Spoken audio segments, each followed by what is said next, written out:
Okay, apologies sa pagka-delay natin. It's my fault here. We'll go directly sa ating lesson. This is the 506th anniversary of the Reformation. Every year we here in SABC, we are trying to study different angles and lessons or topics sa Reformation. And we want to focus actually sa buhay ni Martin Luther. I have observed my materials sa mga nakarang taon. I have focused more on John Calvin and other, but not sa buhay ni Martin Luther. Yes, I have discussed yung transition niya from Catholicism to Reformation or Protestantism sa Wittenberg, paano naging Protestant yung church nila, but not really dito sa part ng buhay niya na napakalaki ng ginawa sa ating mundo. Na whenever we think of the Reformation, I hope ang bawat Protestant ay hindi nila makalimutan na kasama sa doctrine ng justification by faith alone, ang napakalaking contribution ni Martin Luther ay sa mismong tahanan at sa pag-aasawa. So, sa Psalm 46, 1-3, the inspiration behind the song that we have sung kanina, Mighty Fortress is our God. So Psalm 46, 1-3, God is our refuge and strength, a very present help in trouble. Therefore we will not fear, though the earth gives way, though the mountains be moved into the heart of the sea, though its waters roar and foam, though the mountains tremble at its swelling. Selah. Ang Selah sa Psalm ay you pause, you meditate, you think about what the Word of God has said o yung lyrics ng kinanta ng psalmist or yung ginawa ng psalmist. And here, Martin Luther has received so much strength from this psalm. He was the most wanted man sa buong mundo nung siya ay nabubuhay. And every day, he felt that he would die the death of a heretic. Kaya naman isa sa naging conflict ay yung issue ng pag-aasawa pagdating sa kanya. Pero he found that every day na nangyayari yung kanyang pagiging wanted at kung anuman ang mga pagsubok na naranasan niya, he saw that God is on His throne and the truth of God will continue to abide still despite ng maraming opposition sa kanya. Kaya isa sa mga dapat na maging inspirasyon natin ay si Martin Luther. Pagdating sa paninindigan niya sa katotohanan, sa harap ng pinakamakapangyarihang mga tao sa mundo at sa kanyang bansa sa Germany, he was able to not compromise but to stand courageously for the truth of the Word of God. Makikita natin, manliliit tayo sa ating mga sarili whenever we see itong si Martin Luther. So let me start by stressing yung Halloween season ngayon. Every Halloween season, a small percentage of evangelical churches create noise as they celebrate this, what we call the Reformation Day on October 31. This is a holiday. So in some parts of Europe, in fact, I just learned from my children that the national hero of Germany is Martin Luther. Question dito is, this is already half of a millennium ang nakakaraan, 506 years to be specific. Does it still matter ang Reformation? So just a quick introduction. Ang Reformation, whatever religion na meron ka, this was a history-altering event.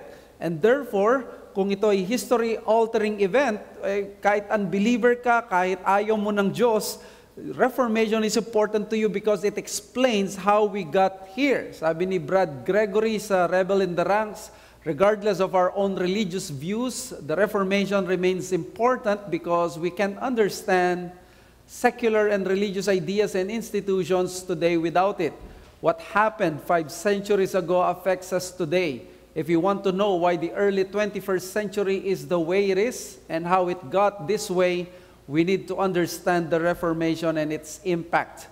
The Reformation ended the Middle Ages and made the modern world. but not in any simple or straightforward way. Napakaganda ng pinupunto dito ni Brad Gregory. Hindi naman intensyon ng mga reformers na baguhin nila ang mundo. They just want the truth at hindi nila alam na yung truth pala ay napakatindi ng repercussion later on. In fact, isa sa naging bunga ng Reformation ay ang freedom of religion later on, na naging secularism. Ito yung pagsiseparate ng public life mula sa religious life. Dati, ang command ay gawin mo kung ano yung standard ng medieval church. Kumbaga, sumunod ka lang sa church. Ngayon, di ba, nagkaroon ng freedom na sumobra na ayaw na ng church. So, in other words, kahit ng mga tao na ayaw sa church, they are still indebted sa Reformation for bringing us to this kind of situation. Bagamat syempre hindi natin sinasangayunan ng pagsobra ng secularism, pero it was the Reformation who stood up against sa ecclesiastical and religious abuse. The Reformers were battling Catholicism then. Ito yung isang reason pa. Ang sabi nila, bakit kailangan pa mag-aral ng Reformation? Di ba, main enemy ng Reformation ay Catholic. Ngayon, sa mga churches, may mga Reformation Conference. May mga Catholic pa ba? Doon sa mga churches, bakit ginagawa na lang sangkalan ang Reformation? In fact, nanggugulo daw ang mga ibang Reformed churches sa mga ibang churches. Well, let me answer that by saying the Reformers were battling against, first and foremost, itong mga biblical errors or mga biblical errors and sins, unbiblical errors. And since they understood the inherent sinfulness of man regardless of time, the need to fight for doctrinal purity will continue to be a prevailing concern of the church. Alam ng mga reformers na kahit Catholic ang kalaban nila, they believe in the total depravity of man, which only means na laging magpe-persist at aatake ng truth. So therefore, they know that the Reformation or the principle of Reformation will be needed even after they died. Kaya ang Reformation will remain relevant as long as God's truth is under attack. Sabi ni Martin Luther, God's truth will abide still. And as long as it is under attack, the principle of Reformation is standing for the truth. Kaya nga protestante, hindi lang nag-aayos ng mga iglesia, ng mga sarili. Ang unang inayos dito ni Luther ang kanyang relasyon sa Diyos. Kaya tama ang word na Reformation, but also there is a protest from a conscience that is captive to guilt and tradition. It became a conscience captive to the Word of God. But let us proceed dito sa isang bagay na hindi natin gaanong napapansin marahil, that one of the greatest landmark effects of the Reformation is the elevated view of marriage and the transformation of the medieval home to a new Protestant concept. Ito yung isa sa kakaiba na epekto ng Reformation. Marami siyang effect sa church, pagdating sa society, pero isa sa hindi makakalimutan at hindi may de-deny na binigay ng Reformation sa atin ay ang mataas na pananaw sa pag-aasawa at sa pagpapamilya. Sabi doon sa the Encyclopedia of Martin Luther and the Reformation, one of Luther's biggest cultural influences had to do with marriage and the family. Luther offered a different way of looking at these relationships, making them central to the Christian life. In his example, as well as his writings, Luther popularized the notion that marriage and parenthood are Christian vocations in which God is present and where faith bears fruit in love and service to the neighbor. So, sinasabi dyan ng encyclopedia ng mga gawa or works ni Martin Luther na nagbigay siya ng alternative na paraan paano tingnan ng mga relationships. Dati, ang pananaw nila ay ang pinakamataas na uri ng relasyon o ng pamumuhay ay yung paglilingkod sa Diyos. So therefore, hindi ka mag-aasawa kung gusto mong mas maging malapit sa Diyos. pumunta ka sa monastery, ikaw ay mamuhay ng celibate na pamumuhay, at doon mas ikaw ay magpa-practice ng mga spiritual matters. So celibacy was not only the standard to the for the clergy before the Reformation, it was even esteemed to be higher and holier than marriage and having a family. So, again, kung magkakaroon ka ng marriage, magkakaroon ka ng pamilya, mas kailangan mong magtrabaho, mas maraming time ka sa pamilya mo, mas less ang time mo sa pagbabasa ng Bible, pag-aaral ng salita ng Diyos. Yung oras na gugugulin mo sa pag-aaral, igugugol mo ngayon para sa pamilya. Kaya, naging negative ang pananaw ng mga medieval people sa marriage, maging yung mga church fathers natin, na mga iba, they have seen na parang necessity lamang sa makasalanang mundo itong marriage sapagkat ito yung gagamitin ng Diyos para magpatuloy ang buhay ng tao. But therefore, ang mga school of characters noon ay ang monasteries. Ito yung place of sanctification, and monastic vows remove people from their world, from the world, itong makasalanang mundong ito, to a life of secluded focus on spirituality. It was the place and the state of sanctification. So again, if you want to be holier, you have to be celibate, you have to go to monasteries. But with Luther's doctrine of vocation, tinuro niya na ang marriage at yung family life, they are both dignified and holy callings from the Lord for sanctification and for service. Ang marriage pala at ang pagkakaroon ng anak ay hindi pala sagabal sa kabanalan. Ito yung pananaw ng medieval people. Sagabal ito sa iyong relasyon sa Diyos. Hindi pala ito sagabal, sabi niya, pwede pala itong maging banal na panawagan mula sa Diyos para sa sanctification mo at para maglingkod sa ibang tao. Again, sa encyclopedia, the vow of celibacy rejects the callings of husband and wife, mother and father. The vow of poverty rejects the callings of productive labor. The vow of obedience rejects our obligations in civil society. But all of these represent true Christian vocations, which the Bible exalts as gifts of God. Tama, di ba? Napakarami nilang vow. Ang vow of chastity, pag nagkaroon ka nito, hindi ka makakapag-asawa, hindi ka magkakaroon ng mga anak. Ito yung dahilan bakit nagalit si Hans Luther nung nagpaalam si Martin Luther na mag-asawa siya, ay maging monk siya. Sinabi niya, una, may vow of poverty ang pagiging monk. Napakayaman nila at napaka-affluent ng pamumuhay nila, you will only spend in poverty. You would make your life difficult. And then ikalawa, pag nag-monk ka, may vow of celibacy. At dahil dito, magiging result, sabi niya, hindi ako magkakaapo sa'yo. Kaya galit na galit itong si Hans. Fast forward, nung 1525, ikakasal na siya kay Catherine Bonbora, nag-attend si Hans Luther at ang kanyang magulang.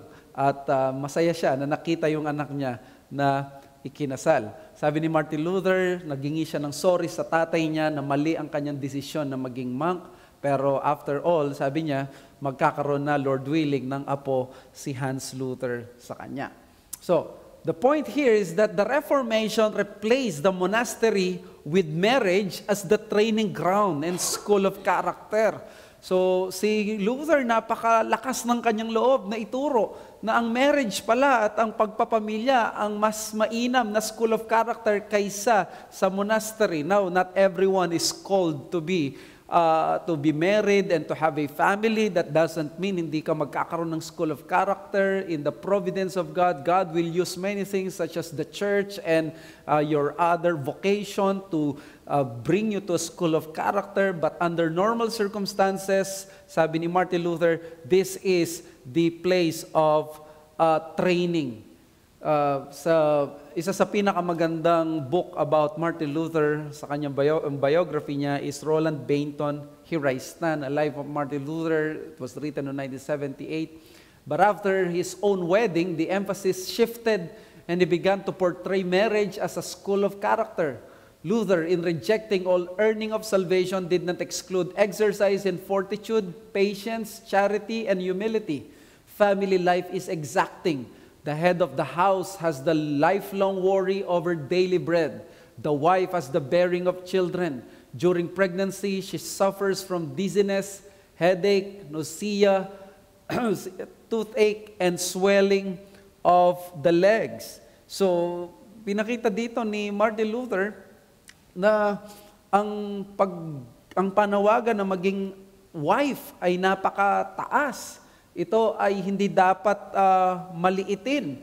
At ito ay nagpapa-sanctify sa mga babae. Ganun din ang lalaki na siyang mangangalaga under normal circumstances sa daily bread ng kanilang pamilya.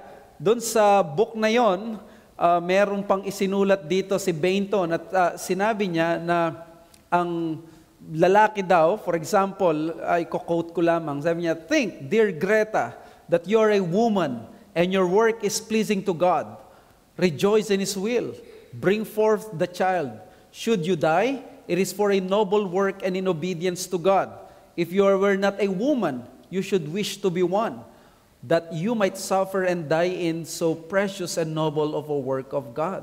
The rearing of children is a trial for both parents." To one of his youngsters, Luther said, "Child, what have you done that I should love you so?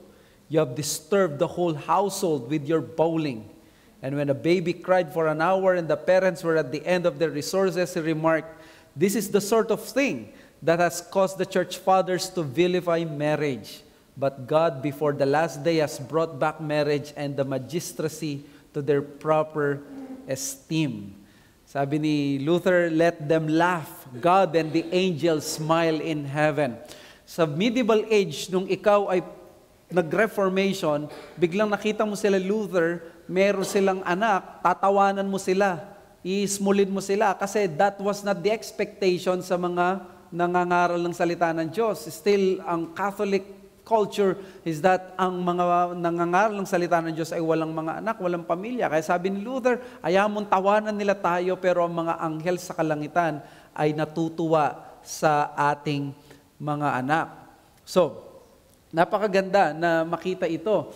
And then, the deacon of Emmanuel Reformed Baptist Church sent me sa Facebook, si Deacon Bench, sinabi niya na I got this from him, na yung pag-aasawa ni Martin Luther at ni Catharina von Bora, well, they were developed their love in a popeless place. Because nung panahon na yon, they were being attacked sa kanilang sa katuruan ni Martin Luther. Si Martin Luther, nung siya ay nangangaral, even before or after the Diet of Worms, sumikat na yung pangalan niya. In fact, from 1517, sikat na siya. He was the most well-read person in Europe during his time. Siya yung pinaka-prolific na author. So, yung maraming tao, kilala na siya. At dahil sa kilala na siya, maraming mga nakabasa ng kanyang katuruan. In fact, pati sa marriage, natutunan nila. So, may mga tao na biglang nagbago ang kanilang pananaw at kasama dito ay yung mga priests at yung mga nuns. So, nung mabalitaan nila, hindi pala tama itong ginagawa natin, anong gagawin natin? So, si Martin Luther, ang una is that yung plano niya, hindi siya mag-aasawa. He would only teach the sanctity of marriage but never to practice it. Nung siya ay nasa Bertberg Castle, nung 1521 hanggang 1524, if I'm not mistaken, or 1523, inisip niya na mga tao, nag-aasawa na yung mga ibang kakilala yung mga pari dati, pero nag-insist pa rin siya. Ayaw niya mag-asawa. Pinaghinalaan siya na bakit kaya siya ayaw mag-asawa, dahil ba siya ay walang pakiramdam sa babae. His primary reason was that he was a man under the Pope's excommunication. At kung ikaw man ay under ng excommunication ng Pope, ang sino man natutulong sa iyo ay ma-endanger ang buhay. In fact, ang mangyayari sa iyo, ang buhay mo ay parang wala ng bukas. Pwede kang mamatay anytime because you are considered to be a criminal sa buong empire. So according to the writings, Luther was expecting daily the death of a heretic. Kaya nung tinanong siya, ba't ayaw mo mag-asawa, kinlarify niya. Noong November 30, 1524, but 1524, wala pa talagang asawa ito. He was not a sexless stone, nor against marriage. Kumbaga, hindi naman ako bato na wala akong pakiramdam. Marunong akong mag-appreciate, may pakiramdam siya toward the opposite sex, at hindi naman siya laban sa marriage. This is a quotation from Roland Bainton. As for what you write about my marrying, ito yung letter niya kay Spalatin, do not be surprised that I do not wed, even if I am so famous a lover. You should be more surprised when I write so much about marriage and in this way have so much to do with women that I do not turn into a woman, let alone marry one. Although if you want my example, you have it abundantly. For I have had 3 wives at once and have loved them so hard as to lose 2 to other husbands. The third I hold barely with my left hand, and she is perhaps about to be snatched from me. You are really the timid lover who do not dare to marry even one. Now, ano itong 3 wives? Ito ay biroan nila Luther nung kanyang kaibigan, si Spalatin. Hindi ito ibig sabihin na meron siyang 3 asawa. Ang tinutukoy niya dito, doon sa siyam na madre na nag-runaway, 6 doon ang ikinasal na, 3 na lang ang naiwan. So in other words, 3 na lang yung choices niya. So sabi niya, kaya sino kaya ang mapapangasawa niya sa mga ito? So wala siyang plano mag-asawa, but providence would make a way for Luther to change his mind. So he can powerfully show the world what a Protestant marriage and family would look like, both in doctrine and in practice. Ang gagawin niya, ituturo lang niya to, pero ibang mga tao na ang magpapakita, pero alam mo, ang providence ng Diyos, gusto niya mas powerful, may PowerPoint presentation yung kanyang buhay, yung doktrina niya. Kaya kinriticize si Luther.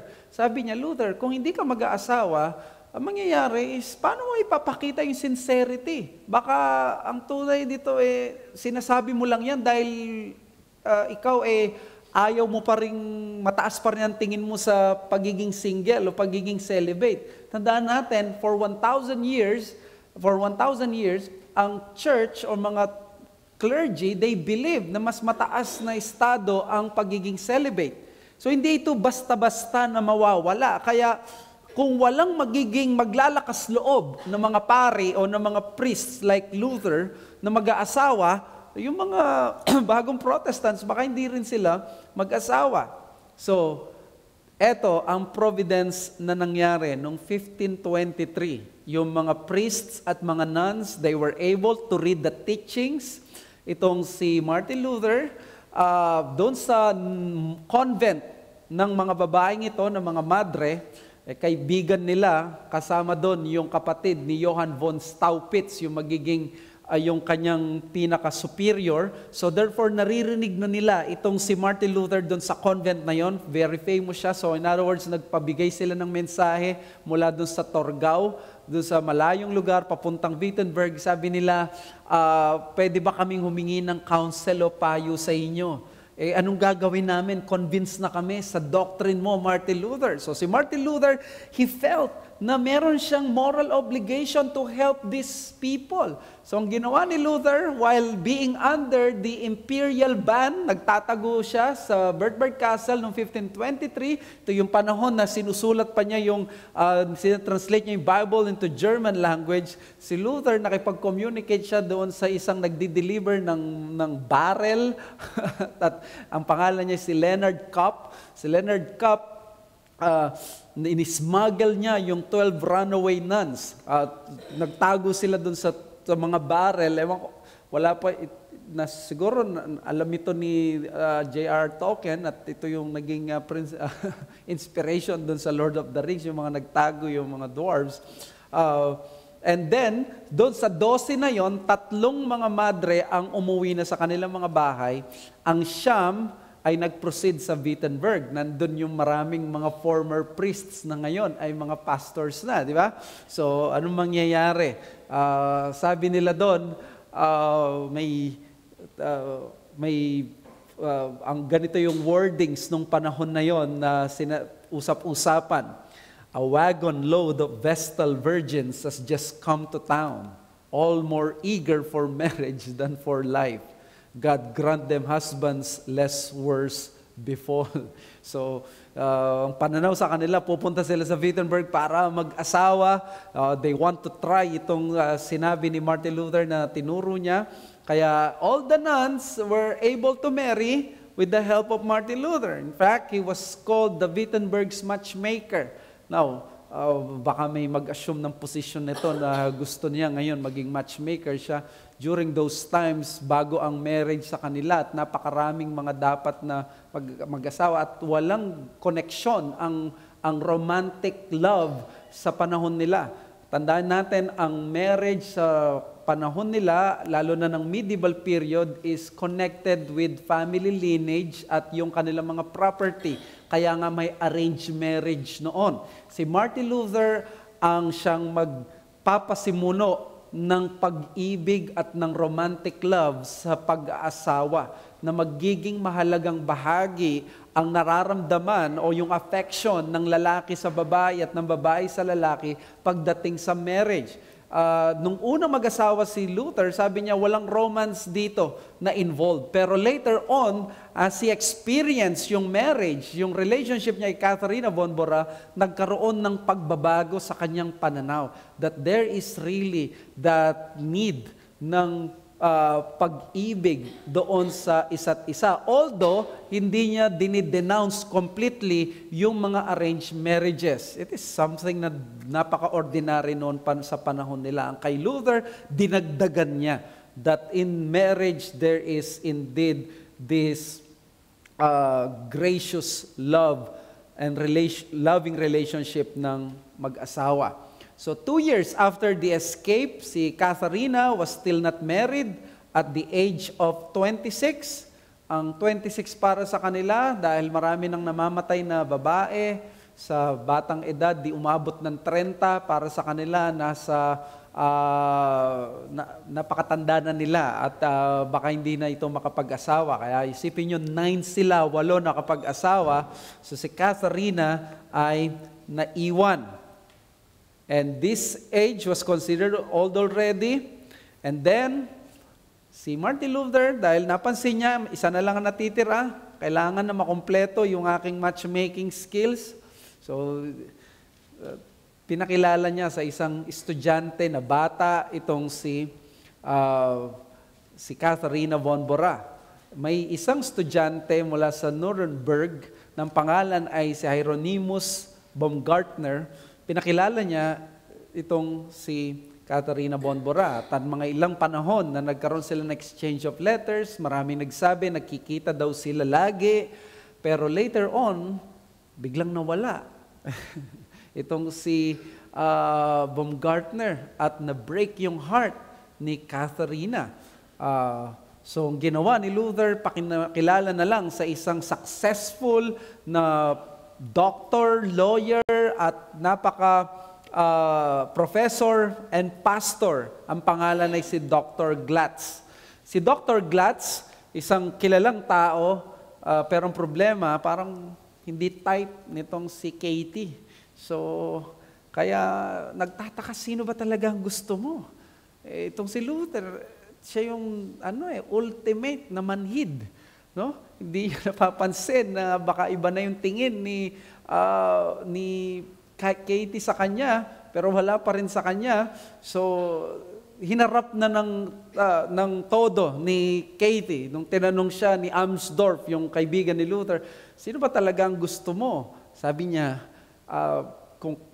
kung kayong dalawa ni Luther, papayag ako, pero wag si Dr. Glatz. Let me... Si Michel Darusha, the book is Katharina and Martin Luther. May napakagandang book about their love story. She refused to have anything to do with Glatz and wouldn't be swayed from her decision. Instead, she asked Nikolaus von Amsdorf to persuade Luther to abandon his plan. When von Amsdorf asked Katharina why a man of Glatz standing, a doctor, professor, and pastor was not good enough for her, Katharina responded with a bold declaration. she would not refuse either von Amsdorf or even Luther himself should either seek her hand in marriage, but Glatz, she absolutely would not accept. So, tamang derechahan lang nung panahon ng 1520s at 26 na siya. Again, wala na, ang tagal nyo nang binamatchmaking ako, nasaktan na ako kay Baumgartner, maging honest na ako sa inyo. No? Siguro interested kayo kung ano nangyari kay Katharina at kay Amsdorf at Luther. Si Luther, ayaw pa rin niya. Kahit narinig niya, siguro lumaki lang ang ulo niya, at nagpapakipot. Good news sa atin ngayon is that si Amsdorf ay committed na maging celibate at single for life. So that leaves us to Martin Luther. So si Martin Luther ay nag-decide na to marry Katharina von Bora in a marriage that would shock many and would become controversial because this was June 1525 and there was a peasants revolt that was happening sa Germany. At yung peasants revolt, dito kinampihan ni Luther yung mga hindi siya sang-ayon doon sa peasants revolt, yung pag-aalsa ng mga peasants at gusto niya, kumampi siya sa mga may power dahil tingin niya hindi maganda yung rebellion na yan. Sa kasagsagan ng kanyang ng gyera, nagawa niya magpakasal. Kaya pati sila Melanchthon, kinriticize siya. Ano bang ginagawa mo? Na ang daming namamatay. Bakit mo ginawa yan? Si Luther, ayaw niya magpakasal ng katulad ng kasalan ninyo, ng mga kinasal ko ngayong taon na 3. Hindi yung mag-a-announce sila tapos ilang buwan pa bago sila ikakasal. Sabi ni Luther, mas atakihin siya kapag siya ay nagpakasal ng napakatagal. So ang ginawa niya, binanggit na lang niya at ginulat na lang niya ang mundo na siya ay kasal na. Parang napakabilis lang. From June 10, pagdating ng June 13, kasal na. At yung panahon na yon, pwede yung engagement, yung araw na yon, pati na rin yung kasal, yun na yon. Pero yung official parade sa public nangyari noong June 27, 1525. So, gusto kong i-emphasize dito, no? By marrying Luther, little did Luther know that his decision will determine the domestic picture of the German family for the next 500 years. And not only Germany, but the rest of the Protestant world will have this view that a Christian home is such a beautiful place to have in the Christian life that is totally opposite with the 1,000-year-old model of the medieval family.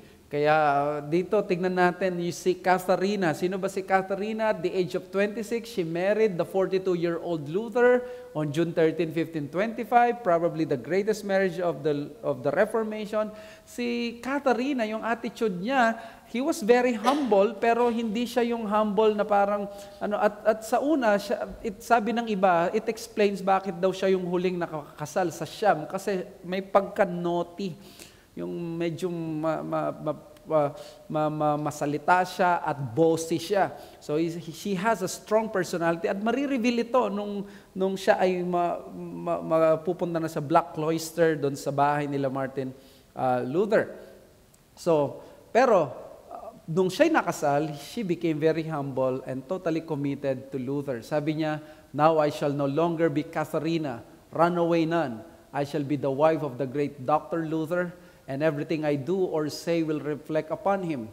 But this must be what God intended for me, or he would never have moved the doctor to ask me to marry him. It's like an assignment from God." Pag binanggit na yung assignment from God, parang wala ka nang pwedeng masabi. No? So, mission ng Diyos. At the Lord would bless their marriage they had a sweet family of 6 children. 2 ay mamamatay. But it was so great, they enjoyed yung family life na nag-adapt pa sila ng marami. Ang nangyari is that si Katharina, siya yung nag-aasikaso doon sa may parang nag-alaga sila ng baboy, may pig market din, may mga, may mga inaalagaan sila mga hayop, yung domestic life na hindi mo makikita sa isang medieval clergy, biglang nandun, bigla kay Martin Luther. Kaya pinakita ito yung magiging model ng isang Protestant home. At ang ginawa ni Catharina, sinabi nila, pag kayo ay nag-asawa, ang ex-nun at yung ex-priest, ang magiging anak nyo ay mga antichrist, mga demonyo. Sabi ni Luther, sumagot sila, kung ganun pala, edi ang dami ng mga antichrist doon sa mga libingan ng mga kombento ninyo. He was accusing yung mga medieval priests and nuns that they were having fornication and they had itong mga ganitong scandals. So, she freed her husband from his ministry and she kept their large house. She took care of their farm.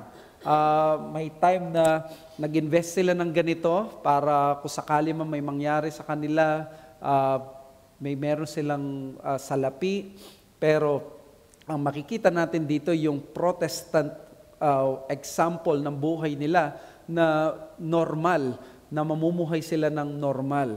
And they opened also their house for students and pilgrims. May mga borders sila do sa cloister. Minsan may kasamang na kumakain sila, nakasama yung mga bata at nandun yung mga students na tinuturuan niya. And during this time, 1525, 4 years ng marriage ni Luther, nakita niya, di ba, because of the marriage of Luther, he was able to produce one of his lasting legacies. And what is that? 1529, the Luther's small catechism. At dito, kinatekize niya yung kanyang mga anak at mga bata sa Germany. Kakaiba rin yung pagiging hospitable nitong si Catharina von Bora. Siya ang nagpakita ng good example kung paano tumanggap ng mga bisita, something na dapat gayahin ng mga Protestant homes.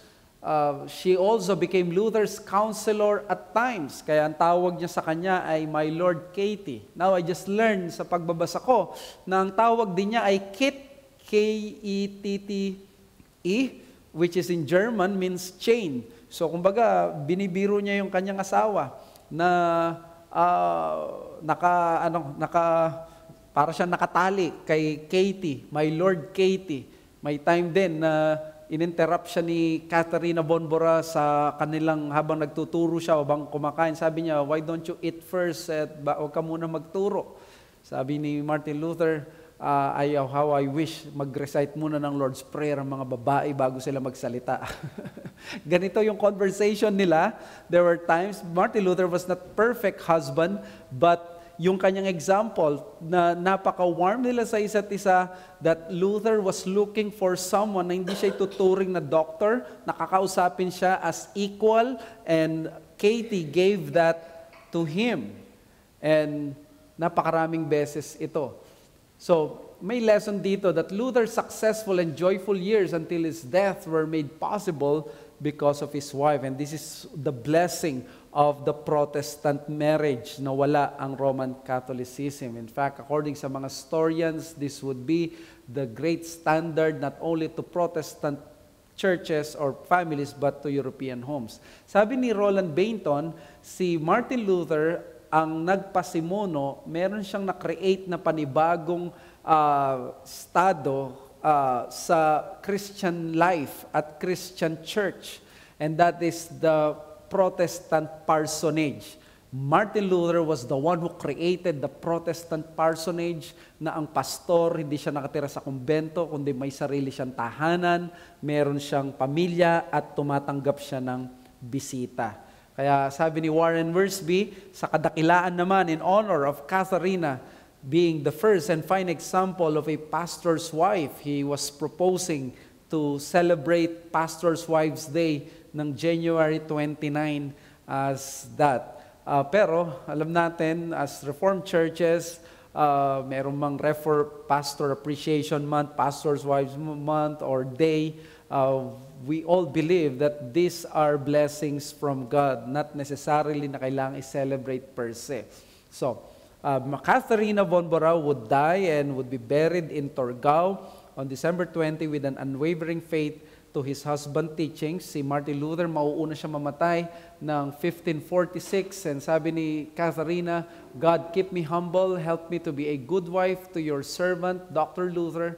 A smile played in the corners of her mouth, and perhaps, dear Father, you can also manage to give me a little love and happiness. So, isang lesson dito na gusto kong makita natin sa buhay ni Martin Luther at ni Catharine von Bora ay yung emphasis, yung importance ng marriage sa isang Protestant family.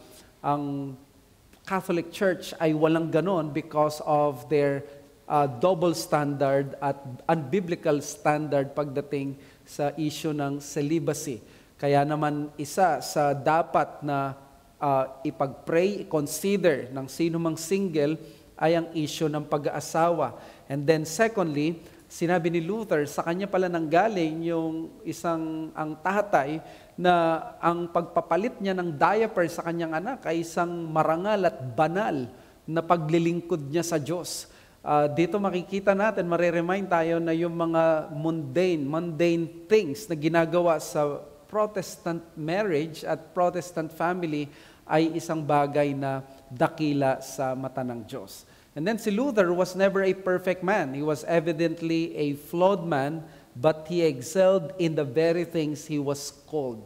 Siya yung tipo na kung tinawag ako ng Diyos dito, I will do my best to do this. At ganun ang ginawa niya. He was so good sa pagiging reformer, and he became a good father at good husband. He was faithful and he was loving to Katie, and he was a good trainer sa kanyang mga anak. There was a time na itong si Martin Luther na-offend siya sa kanyang anak at nagalit siya. 3 araw na hindi niya kinausap at hindi niya pinatawad ang anak niya. At ang lesson na gusto niya ipakita sa kanyang anak is, kung ano yung pagtrato mo sa akin, ganun ang pagtrato mo sa Diyos. Kaya yung disrespect mo na yan na hindi madaling bagay. At pinakita niya na majestic at holy ang Diyos, hindi basta-basta nagaganituin mo yung magulang mo. And then of course, pinersuade siya ng kanyang asawa at ng iba na patawarin siya at nagkaroon ng reconciliation. But Martin Luther had that conscience na hindi basta-basta, na napaka-sensitive pagdating sa kasalanan. And lastly, itong makikita natin na quest and discovery of truth. There will be fights, battles, persecution, sufferings, and separation from people who are very dear to us. Nahiwalay itong si Luther sa kanyang family, sa pagtatanggol niya sa katotohanan, at ganoon din sa mga tao na napakahalaga sa kanyang buhay. And discovering this truth was worth it. Sinabi ni Luther na ang dahilan bakit siya mag-aasawa is to tease the Pope and to tease the Pope and the devil. Kumbaga para inisin ang Pope sa kanyang persecution kay Martin Luther. Something na hindi tinuturo ng Pope at ng Catholic Church. And there, the result was a beautiful Protestant marriage. And the world would never be the same again with this high view of marriage. At nawa sa atin na nagsiselebrate ng Reformation, justification by faith alone, doctrinal issues like indulgences, supererogation, and other stuff, one thing that we should be thankful for is that God has given us a high view of marriage and family. So sa mga may married dito at sa mga may family dito, the Reformation taught us to value the blessings that God has given to us, and we should do our best to excel in these callings. And then, of course, let us continue doing that Protestant parsonage, that our home and houses should be places where other people can enter and they can smell and receive the blessing of a hospitable family blessed by the gospel.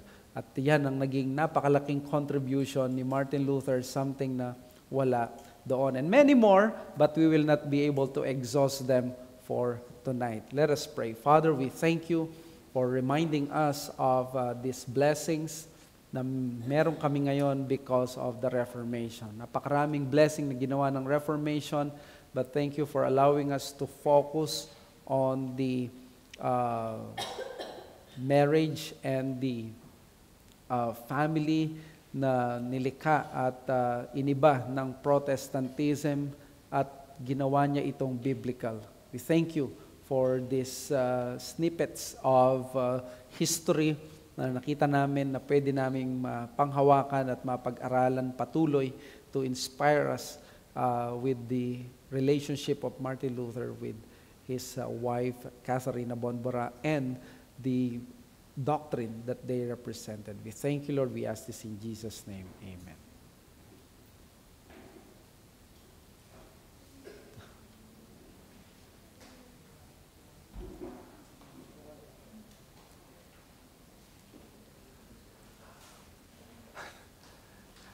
And we'll not have questions for tonight. We will end our RBS for tonight.